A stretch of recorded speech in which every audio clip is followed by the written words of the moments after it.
إن الحمد لله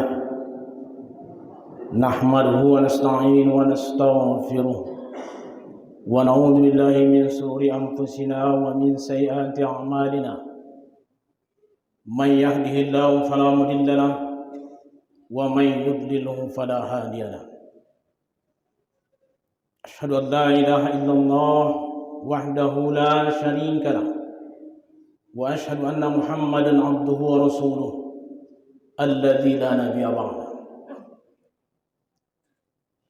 اللهم صل وسلم على سيدنا محمد وعلى آله وأصحابه أجمعين أما بعد فيا عباد الله أوصيكم ونفسي بتقوى الله وطاعته لعلكم تفلحون.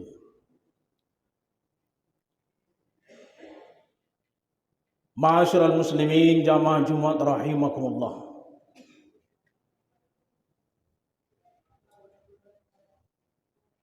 Alhamdulillah, mari kita bersyukur kepada Allah Subhanahu wa taala atas segala nikmat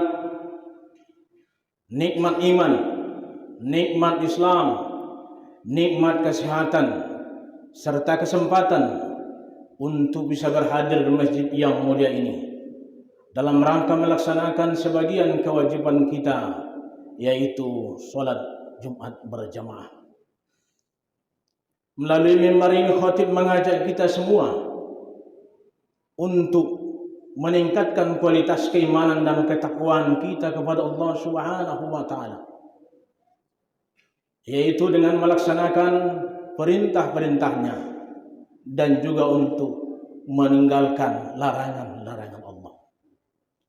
Karena dengan takwalah kita akan memperoleh predikat yang mulia di sisi Allah Subhanahu wa taala. Kemudian salawat dan salam kepada junjungan kita baginda Rasulullah Muhammad sallallahu alaihi wasallam yang merupakan khatamun nabiyyin wal mursalin, penutup para nabi dan rasul.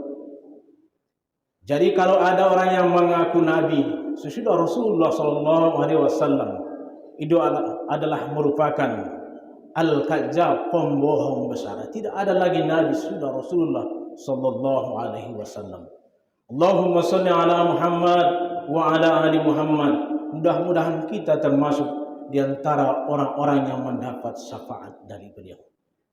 Kata Rasulullah sallallahu alaihi wasallam, barang siapa yang bersalawat kepadaku satu kali, maka Allah akan memberikan kebaikan kepadanya 10 dan akan menghapuskan 10 kesalahan dan akan mengangkat derajatnya 10 derajat.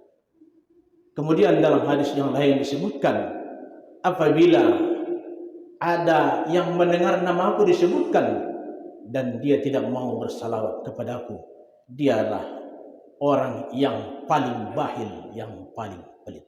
Mudah-mudahan kita tidak termasuk orang yang paling pelit kepada Rasulullah sallallahu alaihi wasallam. Ma'asyiral muslimin jamaah Jumat rahimakumullah. Perjalanan waktu yang kita lalui terasa begitu cepat berlalu. Dulunya kita masih anak-anak, sekarang kita sudah dewasa. Dulunya kita belum menikah, tanpa terasa sekarang kita sudah menikah, sudah punya anak, bahkan ada yang sudah punya cucu, bahkan juga ada yang sudah punya cicit. Perjalanan waktu yang kita lalui tersebut begitu cepat berlalu. Semakin bertambah usia kita, sebetulnya semakin berkuranglah jatah kita untuk hidup di dunia ini. Artinya semakin hari pintu kematian itu semakin dekat kepada kita. Ma'asyiral muslimin rahimakumullah. Kematian adalah merupakan salah satu yang ditakuti oleh manusia. Seperti yang dijelaskan oleh Rasulullah SAW dalam hadisnya, "Ithnani yaqra'u ma ibnu Adam." Ada 2 hal yang ditakuti oleh anak Adam, yang ditakuti oleh manusia. Al-maut, al-mautu khairan minal fitnah. Wa qillatul mali aqallu hisab. Yang pertama adalah kematian, padahal kematian itu lebih baik daripada fitnah. Kemudian sedikit harta atau kemiskinan, dengan sedikit harta atau kemiskinan itu lebih meringankan kita nanti di yaumil hisab. Ma'asyiral muslimin rahimakumullah. Kita semua, saya yakin dan percaya, akan takut dengan kematian. Semua kita punya rasa takut dengan kematian tersebut. Ada yang setengah takut, ada yang sangat takut sekali. Tapi ada juga yang rindu dengan kematian. Seperti yang diungkapkan oleh seorang ahli sufi terkenal yang bernama Rabi'atul Adawiyah. Dia berkata, "Ya Allah, aku beribadah kepadamu bukan aku mengharap surgamu. Aku meninggalkan laranganmu bukan karena aku takut dengan nerakamu. Aku beribadah kepadamu karena aku cinta dan mengharap ridhomu. Aku rindu dengan kematian karena dengan kematian aku bertemu dengan yang kucintai." Begitulah cintanya dia kepada Allah Subhanahu wa taala sehingga dia rindu dengan kematian tersebut. Ma'asyiral muslimin rahimakumullah. Kalau kita takut dengan kemiskinan, tentu kita diperintahkan untuk giat bekerja. Tentu kita diperintahkan untuk mencari yang halal. Bukan menghalalkan yang sudah jelas-jelas diharamkan oleh Allah Subhanahu wa taala. Tapi yang kita cari adalah yang halal, yang berkah. Karena yang halal itulah yang akan mendapat berkah dari Allah Subhanahu wa taala. Kemudian kita takut dengan kematian. Kita banyak beramal kepada Allah Subhanahu wa taala, mempersiapkan diri untuk menghadapi kematian tersebut. Kematian adalah merupakan proses kehidupan yang panjang dan abadi, dan kita akan diadili oleh yang maha adil, yaitu Allah Subhanahu wa taala. Kemudian apalah yang kita lakukan? Tentu yang kita lakukan adalah bertaubat, taubatan nasuha kepada Allah Subhanahu wa taala. Allah Subhanahu wa taala berfirman, "A'udzubillahi minasyaitonir rajim. Ya ayyuhalladzina amanu tubu ilallahi taubatan nasuha. Asa rabbukum ay yukaffiru ankum sayi'atikum wa yudkhilukum jannatin tajri min tahtihal anhar." Wahai orang-orang yang beriman, bertobatlah kamu kepada Allah dengan taubatan nasuha. Mudah-mudahan Tuhanmu akan menghapuskan segala kesalahanmu dan akan memasukkan kamu ke dalam surga yang mengalir di bawahnya sungai-sungai. Di dalam ayatnya Allah memerintahkan kita orang-orang yang beriman untuk selalu bertobat kepada Allah Subhanahu wa taala dengan taubatan nasuha, dengan taubat yang sebenarnya. Karena kita adalah makhluk yang selalu diliputi kesalahan dan dosa. Kita tak pernah luput dari salah dan dosa. Kita tidak keluar rumah, bahkan di dalam rumah kita buka handphone kita juga memberi peluang untuk membuat dosa. Oleh karena itu marilah kita untuk selalu melakukan taubatan nasuha kepada Allah Subhanahu wa taala. Lalu apa langkah-langkah yang harus kita lakukan dalam melaksanakan taubatan nasuha tersebut? Yang pertama adalah menyadari kesalahan. Kadang-kadang kita tidak sadar bahwa yang kita lakukan itu adalah sesuatu yang salah. Maka dalam hal ini kita perlu kawan, kita perlu teman, kita perlu sahabat yang mau mengingatkan kita ketika kita berbuat kesalahan. Karena teman yang baik, sahabat yang baik adalah yang mau mengingatkan kita ketika kita melakukan kesalahan, bukan membiarkan kita larut dalam kesalahan tersebut. Wa tawasau bil haqq wa tawasau bis sabr. Nasihat menasihati dengan kebenaran dan kesabaran. Kemudian langkah selanjutnya yang harus kita lakukan dalam taubatan nasuha tersebut adalah menyesali kesalahan tersebut. Setelah kita sadar bahwa itu adalah sesuatu yang salah, langkah yang kedua, yang selanjutnya adalah menyesali kesalahan yang kita lakukan tersebut. Rasulullah SAW bersabda, "An-nadamatu taubah." Menyesal itu adalah taubat. Ma'asyiral muslimin jamaah Jumat rahimakumullah. Kemudian yang ketiga adalah beristighfar, mohon ampun kepada Allah Subhanahu wa taala. Rasulullah SAW yang sudah dijamin masuk ke dalam surga, yang sudah diampuni dosa yang telah lalu dan yang akan datang, masih saja melakukan istighfar sebanyak 70 kali dalam sehari semalam. Bahkan dalam hadis yang lain disebutkan 100 kali dalam sehari semalam. Nah, kita sebagai hamba yang baik, yang tidak ada jaminan bahwa kita akan diampuni oleh Allah Subhanahu wa taala, bahwa kita akan dimasukkan ke dalam surganya, kita juga harus banyak beristighfar, mohon ampun kepada Allah Subhanahu wa taala. Ma'asyiral muslimin rahimakumullah. Ada kisah menarik pada zaman dahulu, yaitu seorang Imam Ahmad bin Hambal. Suatu ketika dia pergi ke satu kota. Padahal dia tidak punya janji untuk bertemu siapa-siapa di kota tersebut. Tapi dorongan hatinya untuk berangkat ke sana sangat kuat. Maka berangkatlah dia ke kota tersebut. Sampai di kota tersebut kebetulan sholat isya. Dia ikut sholat isya berjamaah.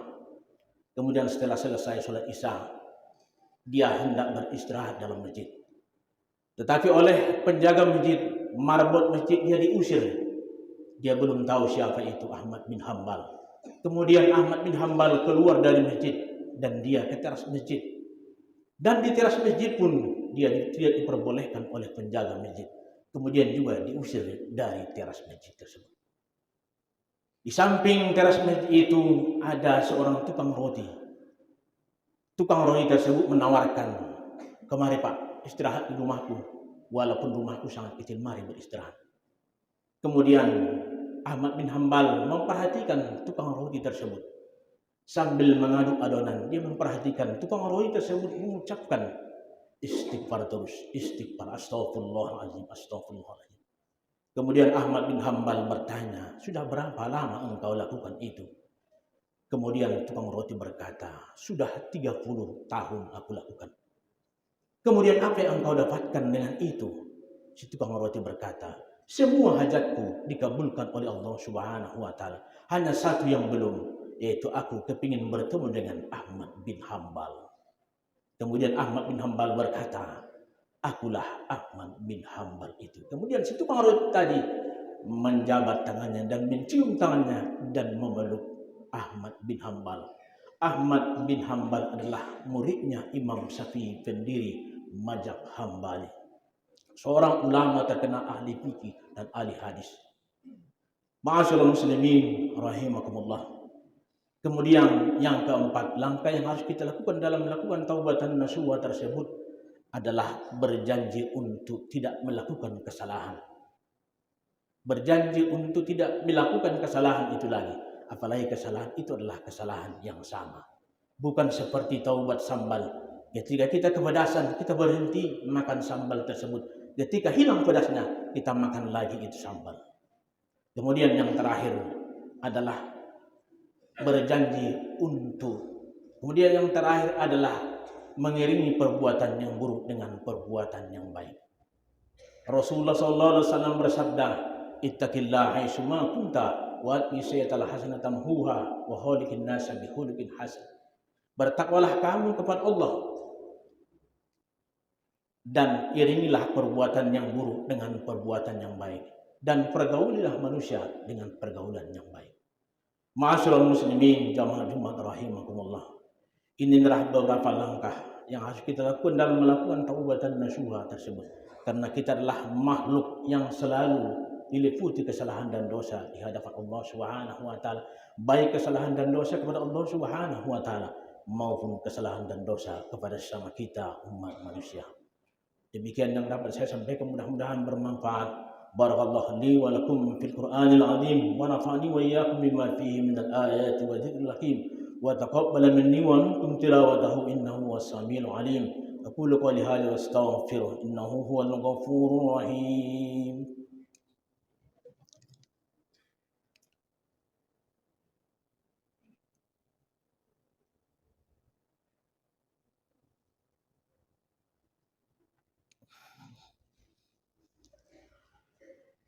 Alhamdulillah, Alhamdulillahi rabbil alamin wal 'aqibatu lil muttaqin wa la 'udwana illa 'alal zalimin.